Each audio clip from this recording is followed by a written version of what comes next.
Ladies and gentlemen, we had such an incredible conversation with today's guest that we're going to skip the chit-chat and go straight into our conversation with our guest, Dr. Keith Curry.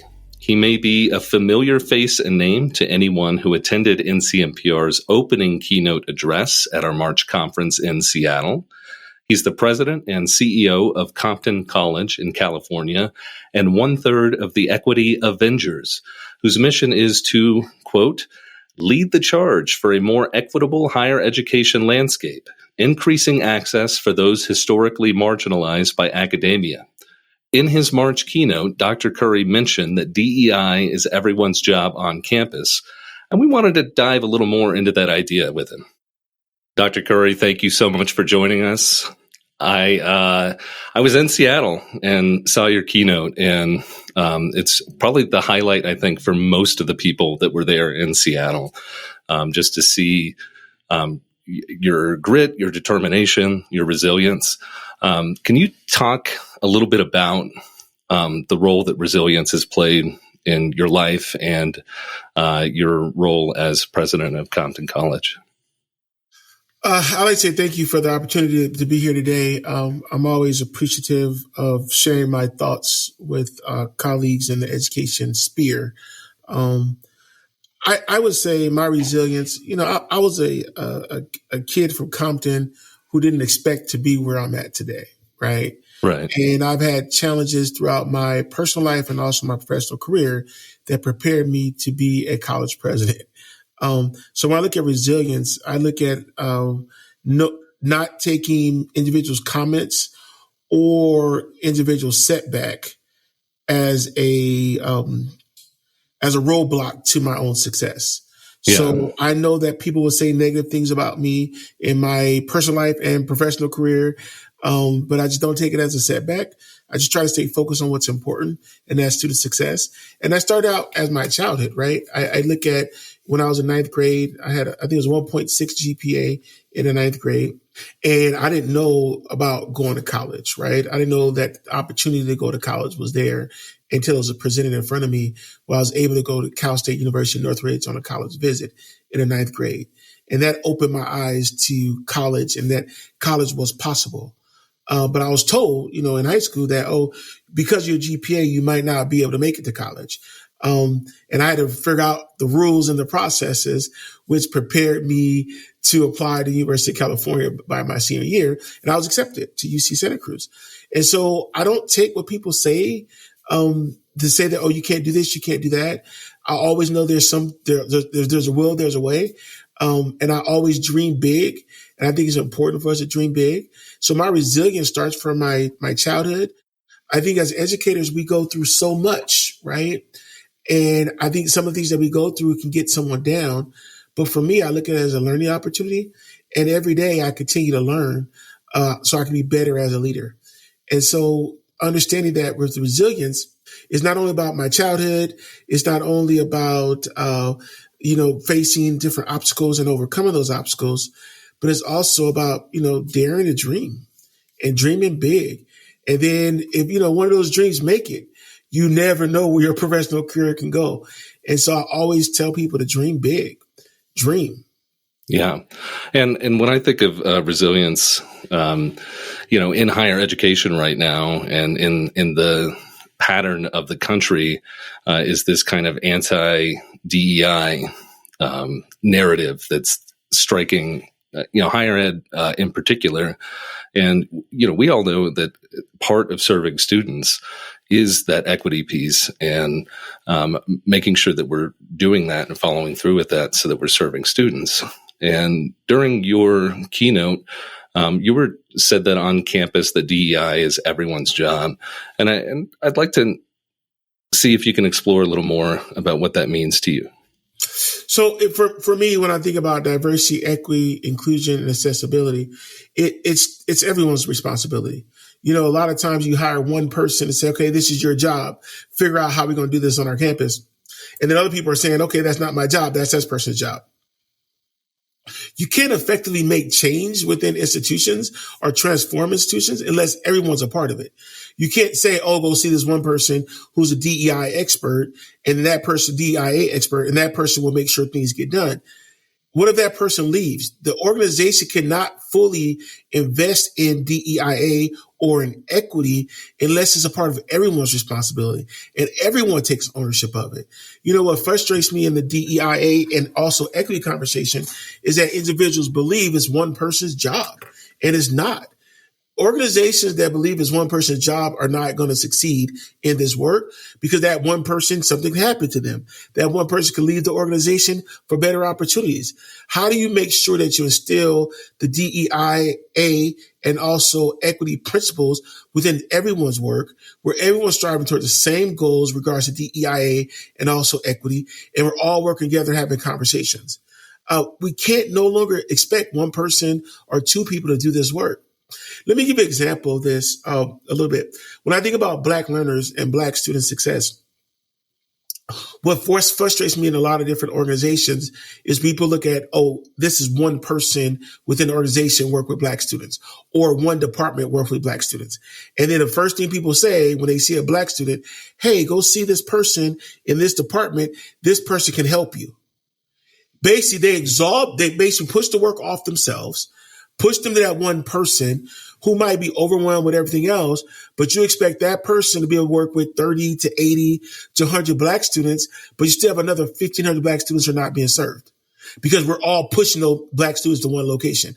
We all have to take ownership as ways to Black learner success and say, you know what type of help do you need? Let me see if I can help you. And 9 out of 10 times, it's probably things that you can help that individual with. Or you can refer that person to someone on that campus that can help that individual instead of being seen as this is one person's job. And that's an example as it relates to Black learners. But we start looking at diversity, equity, inclusion, and accessibility.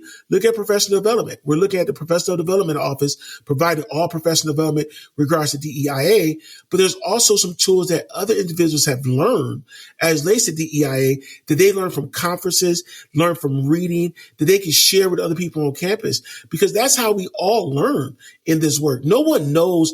There's no quick solution, right, to DEIA and equity.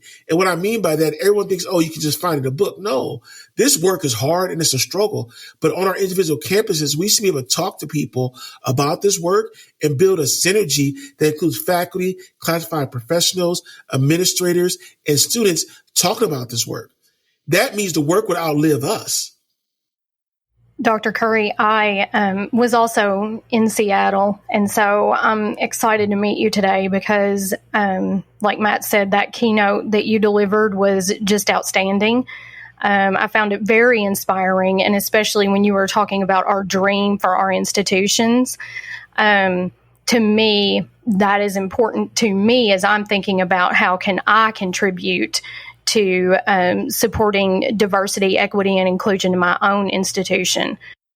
We often see colleges who end up with a de facto DEI leader. So it may be someone who maybe volunteered to lead a student project or a group, and then they just kind of became the DEI person. So how do we avoid that happening, and how do we help that person, especially when people feel like it's not their job? How do you get people like that on board?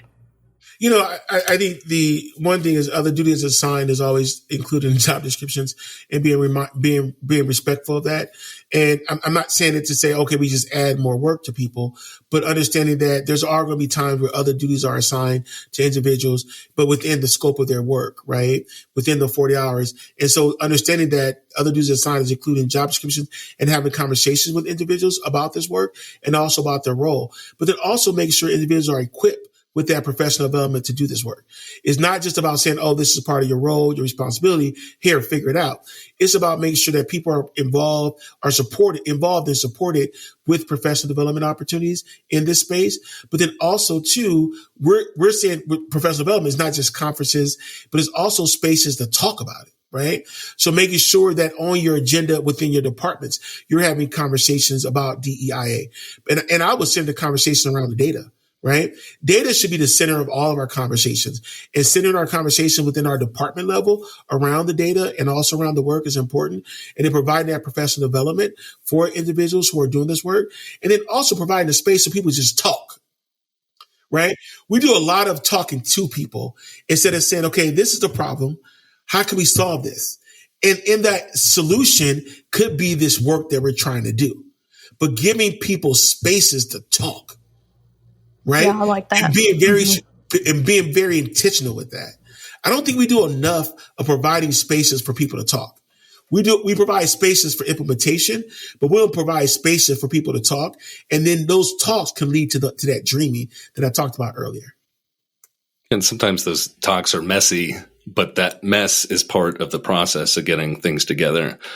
And really appreciate that idea of other duties as assigned, because there's no way to build DEIA into an organization unless each individual kind of builds it into their job as they go. And being open to it, right? I think we have to be open to it, to this work. And I think people are open to it if you have these conversations. But I also think you have to have time for the conversations, right? But I think you got to have the data there to have the conversation. You have to have the time, and you have to have the right people in the room. And what I mean by that is that when you have these conversations, it can't be, I'm going to have it with Dr. Curry, who's the African-American male. It has to be with Dr. Curry and his whole staff who's in this department having the conversation, right? So that means you're trying to reach out to everyone, because sometimes people want to do this work, but they're not even reached out to about it because they're saying, you go to the same people every time. And it could be, as leaders, we continue to go to the same people who we know are open to this work, not even asking the other people that we have never asked before. So trying to ask those individuals to be a part of the work as well. We are communication professionals. Oftentimes we are at the right hand of our president or other people in leadership. So how can we as communicators best champion the work of diversity as everyone's job in our institutions?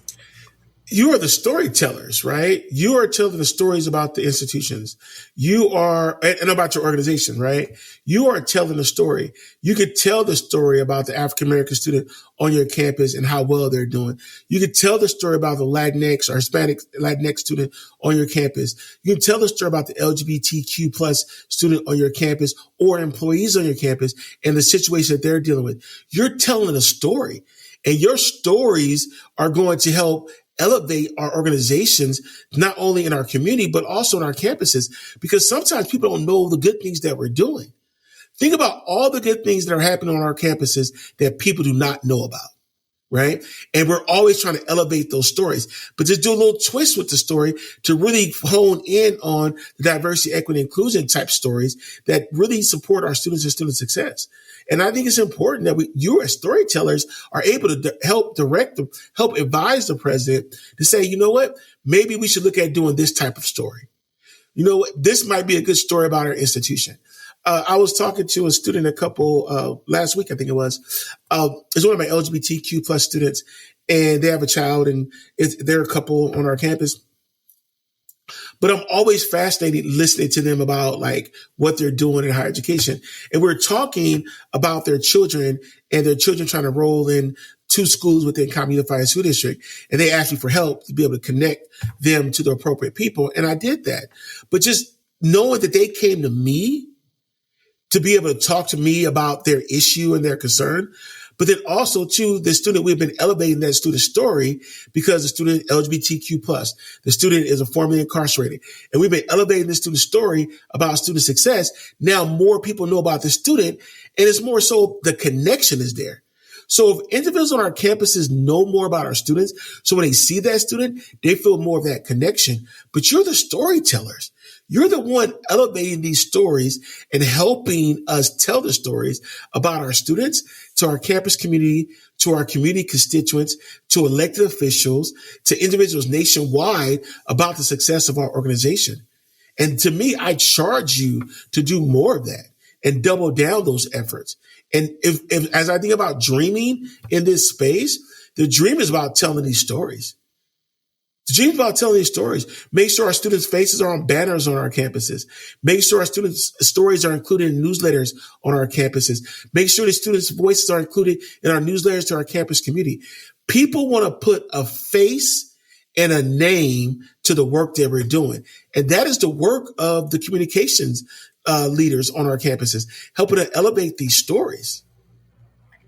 Thank you for that reminder to go after those stories. I think a lot of times as marketers, especially if we are at a smaller institution, we get bogged down in a lot of day-to-day things and we forget to keep the main thing. And that is our stories of student success. I like you're saying that every student is a success story, and I'm keeping that in my mind as I'm thinking about who are those students on our campus, and that's how we make people comfortable here. And so I like that reminder. Yeah, but also I think it's creating a process for people to share those stories. It could be a Qualtrics form where people are able to submit information about a student that they say might be a good story for the college. It could be a handoff referral where individuals are sending students to your office to say, hey, this is a potential student for a story. But we have to be creative in these spaces to be able to generate these types of stories. But we have to generate them, right? But we got to let people know that we're looking for these stories too. It's not just about, hey, we want the story, but also about creating processes within our organizations so people can forward names, so people can help elevate the stories for us. And then that will also support our communication offices where people are saying, like, you know what, I referred this person and this is the story. And then they're going to want to elevate the story to others and say, this is my student. Right? So then you start to build a culture of storytellers. And the storytellers are not just the communications, right? The storytellers are the presidents. The storytellers are the frontline staff who see those students because they're going to come back to you to tell that story about that individual student. I like that. I wrote down that I need a form to submit for my people to send me stories. That's a great idea, and that's something that can be implemented quickly, especially if you have another way for people to submit jobs to you. That's excellent. Yeah, and another way we really serve students as storytellers is telling these intersectional stories so that people see themselves represented in what they're doing. As an LGBTQ person myself, that's part of what made it the hardest for me growing up was not having, role models in the media that felt like me or felt true to me. And I think as we talk through this, another aspect of this that comes up is that the need to develop partnerships across the campus and across schools or systems. And I'm curious if you could talk a little about the work you've done with the Equity Avengers, because I think that's a really cool initiative happening. So Equity Avengers was founded in 2019, and it's a 3 individuals who myself, Dr. Tamil Gurkerson, who's the Chancellor of Peralta Community College District, and then also Dr. Pam Luster, who is the President Emeritus of San Diego Mesa College. And it just started out as, Dr. Luster and I doing presentations, and we were asked, like, what's your name? And so I did a call out on Facebook, like, to try to figure out a name. And someone came back and said, you guys are the Equity Avengers. And I was like, that's kind of cool. And so we just took it and ran with it and copyrighted it. But it gives us a space for college presidents to talk about equity and be unapologetic about it. So we have an equity chat that we do every Wednesday in the fall and the spring. Summers are off. And we're able to bring in guests on Twitter to have conversations about equity. So it's fun. I've been enjoying it, but also at the same time, I know that it's not just about the 3 of us. It's about building an equity community of Avengers across the country. There's no application about being an Equity Avenger. I remember having a conversation with a college president in Connecticut who said, I'm starting the Equity Avengers East Coast. And I laughed and I chuckled. I was like, how you going to do that? He was like, there's no application for it. I was like, yeah, you're right. Right. Yeah. And so, but being open to working with individuals and having conversations about equity and knowing that, being an Equity Avenger, anyone could be an Equity Avenger. It's just understanding the principles of Equity Avengers and the work that we're doing, but also making sure that you're following those principles in your day-to-day job. And I enjoy doing the Equity Ventures work. It's a constant reminder that this work is bigger than me. So a very difficult part of this work for some of our members is for those of us who work in states that have passed or are very close to passing anti-DEI legislation. I work in one of those states. So colleges are not able to talk about diversity, equity, inclusion in ways that we are used to doing. And so how can we as college staff continue that valuable work when it seems like the legislative cards are stacked against us? I would say there's always going to be cards stacked against us, right? I look at in California and I think about before Proposition 209 was passed to end affirmative action in California, we had SB1, SB2 that the University of California adopted regards to admissions and also contracts. And you cannot utilize race as a part of admissions or a part of awarding contracts at the University of California. And the reason why I bring this up, because I was a University of California student at that time. And as a student, when that happened, I worked to be able to create student-initiated programs, which helped to recruit African-American students to the UC Santa Cruz at that time. And I bring this up because I've always seen in my professional career, there's going to be hurdles and there's going to be roadblocks, right? And so we start talking about DEI and legislation, anti-DEI legislation in certain states. There's always going to be roadblocks that we have. We have to figure out ways to work around those roadblocks. The work is not going to stop, right? And so what I charge individuals to do is to understand the laws within those states and could figure out how we could continue to work with students in our state, but also with the organization within our state to advance this type of work. It might not be called DEIA. It might not be called affirmative action, right? It could be called something different, but the work's going to continue. Just look at the data. Right? We got to look at the data regards to our student success of our students. And there's going to be students within our organizations that are not doing well. So how do we strive to ensure that those students are doing better on our campuses? So we have to look at it from that standpoint of let's go back and look at the data and figure out how can we support this student population within the current confines of the law. But also knowing that the laws are not the end all be all. The laws are going to be there. We just got to figure out ways to work around the laws to continue to do the work. Because for me, when I look at the African-American students and the decline in African-American students in higher education, that's been happening for over the last 10 to 20 years, 10 to 15 years, sorry. But so what are we going to do? We're just going to stop because the law says we can't do something? No. We know that the student population needs to be served. How can we look at doing something different to serve these students? I appreciate and I go back to your keynote too, that I appreciate just your tenacity for this and it's like a breath of fresh air for me because it is somewhat difficult to feel like, okay, DEI was such a focus for a long time, which is very important to the mission of community colleges. I mean, that is what we are here for. We are here to serve the underserved populations. And so I appreciate your tenacity and for people to follow that. And that's not going to stop, right? Right. We're going to serve the underserved, right? We're going to serve student population because some of the students that we have at community colleges, this is their last hope. So we have to continue to serve those students. And so regardless of the laws that are happening in different states, regardless of what national policies that are being looked at as relates to DEIA and those types of conversations, at the end of the day, the student population, the most vulnerable students are the students that are on our campuses. And we have to continue to figure out ways to service those students. But we can't look at it as just one person's job. We can't look at it just because the legislation says we can't do this, can't do that, cannot do that, can do this, cannot do that, right? Looking at, okay, what can we do to best service our students within the confines of the law, but then also trying to be innovative and dream, right? This is where we can dream big.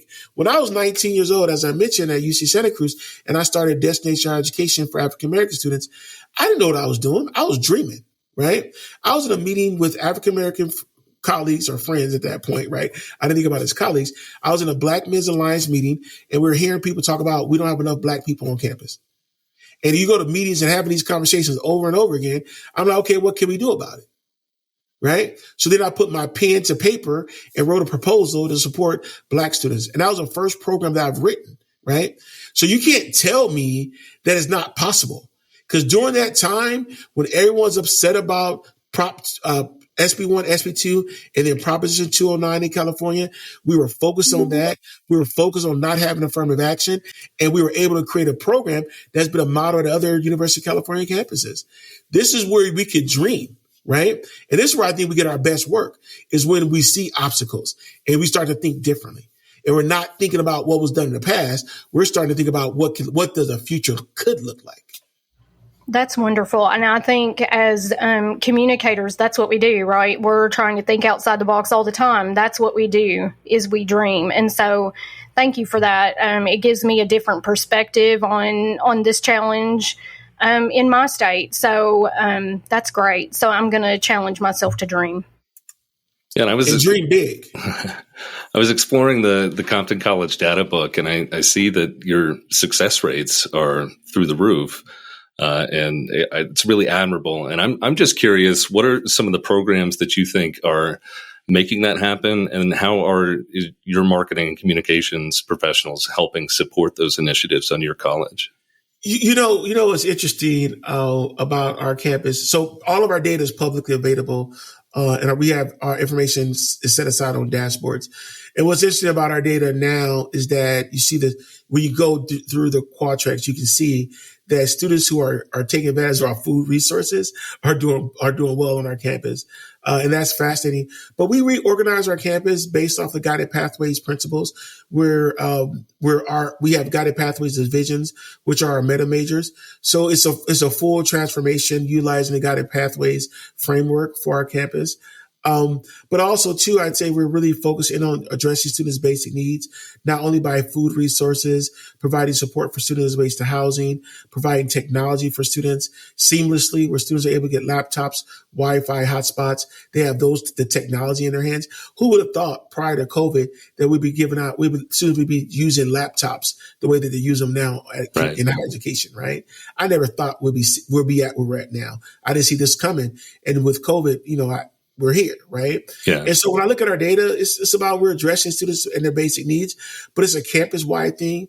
The employees know that we provide 1 meal per day for students. I'm always worried about budgets, but you can't go back on something that you offer to students, right? But 1 meal per day, we have a farmers market for our students that has worked out well. And then we're also really focused on our class schedule and how we offer classes, offering online and also in person, but meeting the students where they're at based off their demand, and also make sure the support services are there through our success teams too. Make sure we're providing the support to students to ensure that they not only start, but they also finish. And when I look at the guided pathways implementation on our campus, when I first started here in 2005, I didn't know who the students were. I didn't. We knew the students when they apply, and then when you see them at graduation, they graduated, right? We weren't doing early alert for all students, where students are doing progress reports that's online, that's done by the faculty member online. That wasn't happening. We were doing paper progress reports for a student in certain groups, right? Now we have that for all students on our campus. We have, through the early alert, we're able to follow back up with students as well. But they're also able to give kudos to students. One of the things that I thought was one of my employees said this maybe 2 years ago is that we continue to contact students when they're not doing well. Right. Do we contact them when they are doing well? And so through our early alert, we're able to do kudos and let students know, hey, we know that you're doing well in this class. Good job, right? That sometimes students need that pick me up as well. But really focusing on the students through their basic needs, implementing early alert for students, then also celebrating students for their successes. We just had a commencement ceremony. You've probably seen it on the internet. We had Kendrick Lamar showed up at Kendrick Lamar popped out at our commencement ceremony, which was huge. It was a surprise. And students were able to be their degrees were validated by one of the top artists in the world who's from Compton. But then also they're able to participate in year-end celebrations. Not only do we have a lavender celebration for LGBTQ plus students, we had a Black grad celebration, a Latinx celebration. We had different categorical program celebrations, and I attended every single one of those celebrations because I think it's important that we celebrate the students. So it's not only about enrolling students properly, but also supporting them on their journey through the support programs on your campuses, through supporting them with basic needs, through early alert on campus, then celebrating them towards the end of their process for their process completing a degree or certificate, and then also the graduation ceremony and making sure students enjoy graduation and they're celebrated. One thing I would say about graduation, just to put it out there, is I've been seeing a lot of colleges talk about tickets for graduation. And so at Compton, we have we go to our 4-year college, neighboring college, California State University, Dominguez Hills, and we don't have tickets. And the reason why I bring this up is I just remember this year at graduation, after everything that happened with Kendrick Lamar being there, I was taking pictures, as I do every year after graduation, with students. And, we take pictures, and all those pictures are posted online. But I remember this, I took a picture with this one Latinx family, and the father and the mom. I took a picture with them. Then I took a picture with the father, the mom, and the student. And I took a picture with the whole family. It was about 25 of them. And the father had the baby, maybe was 5 months old. And it was in a little rocker thing. And the father went back to go grab it to make sure that baby was in the picture. Right?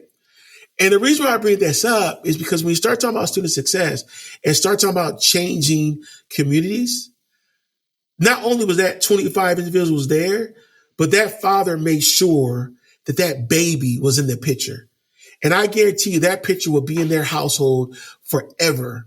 And I guarantee you that baby will go to college because of that experience, right? So when you start to think about commencement ceremonies and celebration, it's important that we not only recognize the student, but we recognize the family members, and we also recognize the babies within the family. So people know that college is possible. And it's those little things that you can do, right?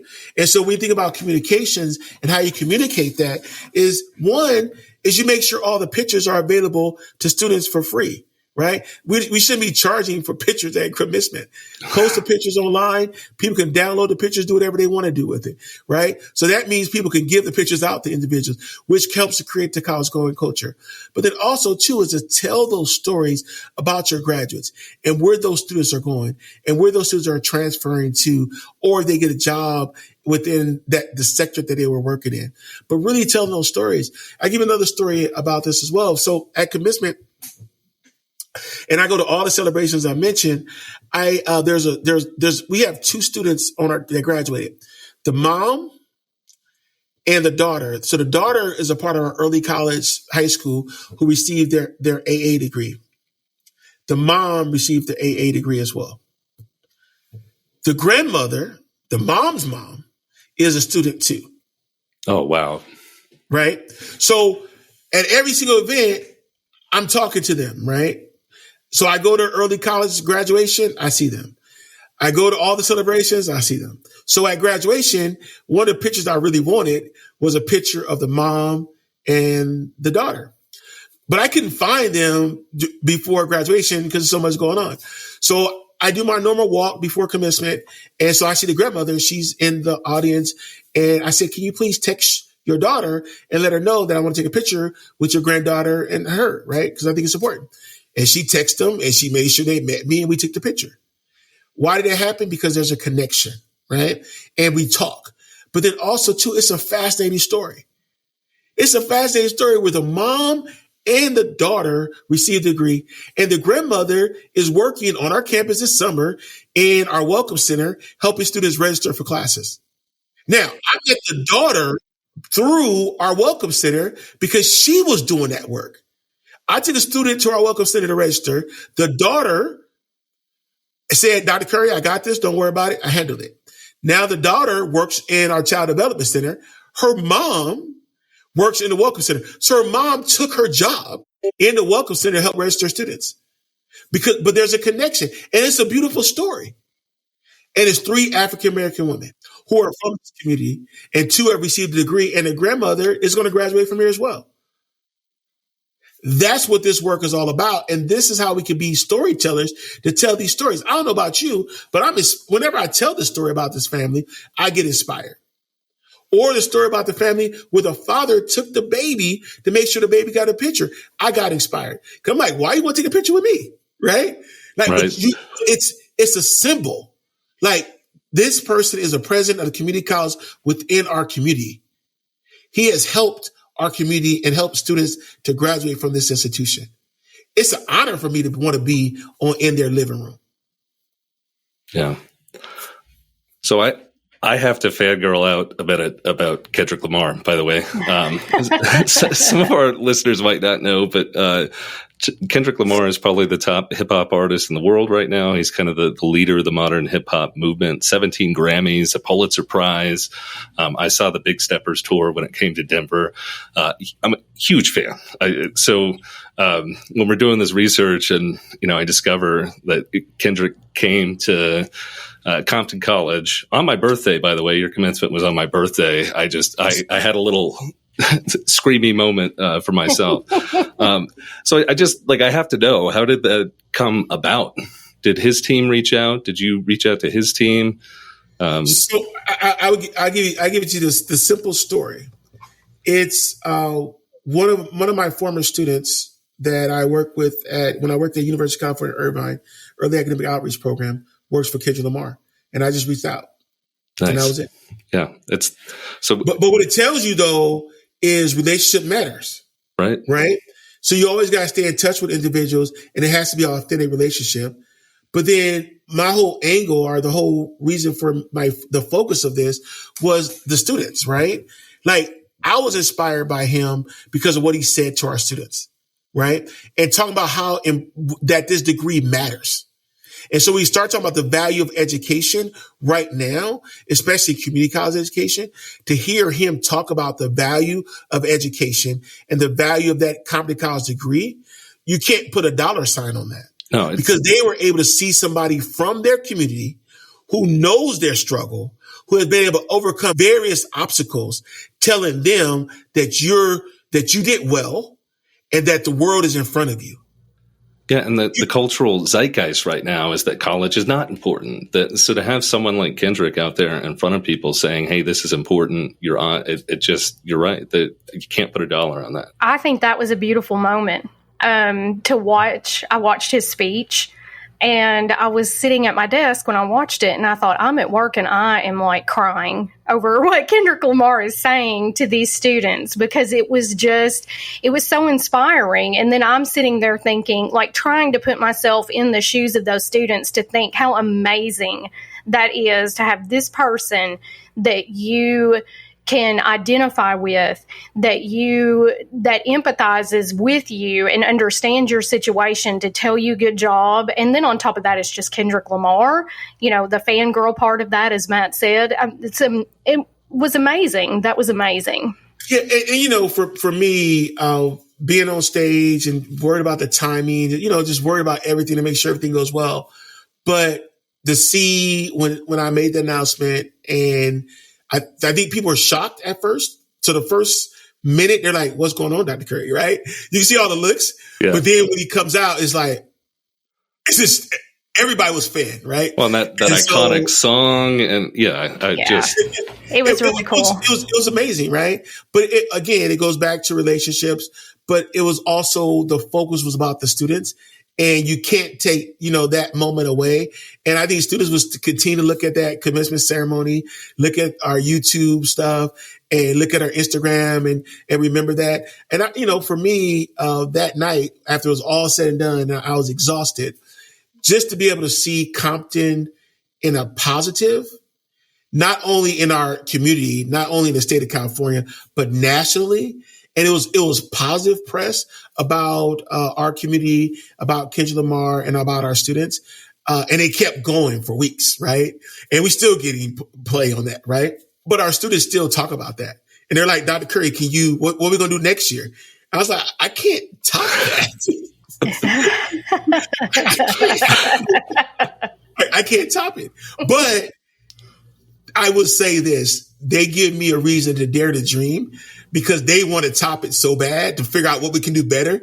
At least I'm dreaming about it, right? Like, what could be, like, I'm always like, no, you can't do nothing better than that. But at the same time, I'm thinking like, okay, what can we do that could really surprise people, right? Yeah. So I'm thinking about it, and I'm dreaming. I don't know if it's possible, some of the dreams that I've had, but, the students, they came to me already. They already got a list of people, and it's fun, right? Because they're like, you got to our graduation is next, right? We want something nice as well. And so it makes you think about that. But it's just, as a president of the college, it was a lot of work to make this thing happen. But also, too, our director of community relations did a lot of work behind the scenes, working with Kendrick Lamar and his team prior to and also after the event, and making sure that the communications, how we released the video, but working with this team and being respectful of his team and also respectful of their process. So I learned a lot on the communication side of that too, because it's not only about having someone at your event, but then also too, how do you continue to share that story on social media? How do you continue to share that story with national publications? So, and really being mindful of how they might want the story to be articulated as well. And so we had to, continue to work with his team on that. And I thought we did a very good job of that, because our whole focus is about communication and making sure that there's a two-way communication. And so when people reached out to us, we reached out to his team. So we didn't release anything until they said, we were very mindful and respectful of that. And I'm really appreciative of him and also his team for what they've done for us, because, people say, what else could he have done? I was like, he done that. What he did? No one has done that for us. Right. And to see our students and their faces, and when he walked back out the stage, to exit, and to be there with the students and take pictures with students and really share his time, you can't put a dollar sign on that. And those students will talk about this for the next 30 or 40 years. My son talks about it every day, right? My son, he took a picture with Kendrick Lamar, and I don't hear the end of that at all. Yeah, and the ripples that extend past Compton College, because it's just huge. It's just huge. Mm-hmm. Well, Dr. Curry, thank you so much for your time, teaching us to be resilient and to dream big. It's been an honor talking with you today. Absolutely. Thank you. And I appreciate the time. I think it's important as communicators, we continue to be the storytellers of our organizations, and we continue to be bold and unapologetic, and understanding that if we don't do it, who else will? And also understanding that with diversity, equity, inclusion, and accessibility, and also equity, it's a part of all of our jobs, all of our work. And we can't put a face or a race on it. It has to be the individuals in their heart. There's something I think about a lot, is that equity is the heart of guided pathways, right? Yeah. And so when we start thinking about the heart of our organizations are the people. At the end of the day, it's the people. Right. You can have nice facilities, but the people are not the heart of the organization, then the facilities doesn't matter. You can have bad facilities, but the people are the heart of the organization. Students will come and students will thrive because they felt the heart of the organization is the people. And so we have to always remember what's the heart of the organization. The heart of the organization is the people. And we have to continue to do the people's work, which is supporting our students and supporting student success. 100%. Thank you, sir. Can You Make It Pretty is presented by the National Council for Marketing and Public Relations. NCMPR is the country's premier group for PR, communications, and marketing pros at two-year colleges. Can You Make It Pretty is mixed by Bill Aldridge at Third City Sound in Joliet, Illinois, and produced by me. I'm Jacqueline Johanna Garver, and I'm the Communication and DEI Manager for NCMPR. Can You Make It Pretty is available wherever you get your podcasts, including YouTube. If you like what you've heard, we'd love it if you subscribed, downloaded, rated, and reviewed.